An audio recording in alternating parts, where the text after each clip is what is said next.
மல்லி நேயர்களுக்கு வணக்கம். நம்ம மல்லி சீரியல்ல இன்னைக்கு என்ன சுவாரஸ்யமா பார்க்க போறோம்னா, இந்த ருத்ரனை காப்பாற்ற போய் நம்ம ஆதம விஜய் கிட்ட சிக்கணுன்றவங்க மறக்காம இந்த வீடியோக்கு லைக் பண்ணுங்க. ஏன்னா வரப்போகிற எபிசோட்ல இந்த ராஜேஸ்வரி இருந்துக்கிட்டு ஹெல்ப்புக்கு வந்துட்டு இந்த கதிரேசனும் இந்த நிசாவை கூப்பிட போகிறாங்க. ஏன்னா இந்த ராஜேஸ்வரி ஃபோன் பண்ணி இந்த ருத்ரன் வந்துட்டு ஃபோனை எடுக்கல, எங்கே இருக்கான், என்ன பண்ணிட்டு இருக்கான் அப்படின்னு ஒரு தகவலும் தெரியலைங்க. நம்ம ராஜேஸ்வரிக்கு கொஞ்சம் பயம் ஆயிடுச்சு. அடுத்தது இந்த ருத்ரன் எல்லா உண்மையும் சொல்லி என் தம்பி முன்னாடி என்னை வந்துட்டு ஒரு குற்றவாளியாக நிப்பாட்டிட்டு போகிறான் அப்படின்னு. ஏன்னா ஒரே முட்டை இந்த மல்லியை கொண்டுட்டாவா ரொம்பவே சந்தோஷமாக தலை நிமிர்ந்து நடக்கலான்னு இந்த ராஜேஸ்வரி நினச்சிட்டு இருந்தாங்க. ஆனால் அதுக்கு முன்னாடி அந்த கடவுளால் சோதிக்கப்பட்ட இந்த ராஜேஸ்வரியோட நிலைமை ரொம்பவே கேவலமாக மாறிடுச்சுங்க.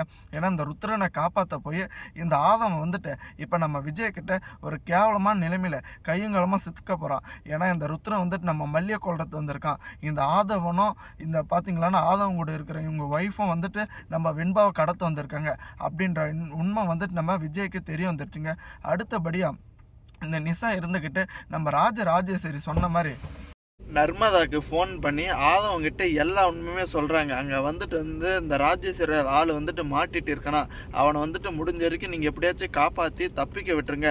அதுக்கப்புறம் பொறுமையாக இருந்து நான் சொன்ன மாதிரி அந்த வெண்பாவை கடத்திருங்க அப்படின்னு நம்ம நிசா இருந்துக்கிட்டு இந்த நர்மதா கிட்ட சொல்கிறாங்க. ஆனால் அதுக்கு முன்னாடியே பார்த்தீங்களான்னா நம்ம விஜய் தான் இந்த ஆதவனை கையங்காலமாக சிக்க வச்சுட்டானுங்க.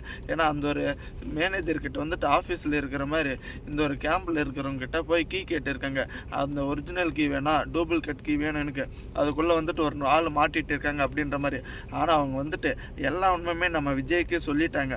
அடுத்தபடியாக என்ன நடக்குன்றத மறக்காம உங்கள் கருத்துக்களை கமெண்ட் செக்ஷனில் கமெண்ட் பண்ணுங்கள். அதே சமயம் இந்த ஆதவனும் அதே இந்த நர்மதாவோ கூடிய சீக்கிரம் நம்ம விஜய் கிட்ட சிக்கணுங்க. அதே சமயம் பார்த்தீங்களன்னா இந்த ராஜேஸ்வரி நிசாம போட்டு வச்சுட்டு இருக்கிற சதி திட்டம் எல்லாமே கீழ்த்தரமாக தோற்று போனோம். தேங்க்ஸ் ஃபார் வாட்சிங். மல்லி நேயர்களுக்கு மறக்காம உங்கள் கருத்துக்களை கமெண்ட் செக்ஷனில் கமெண்ட் பண்ணுங்கள்.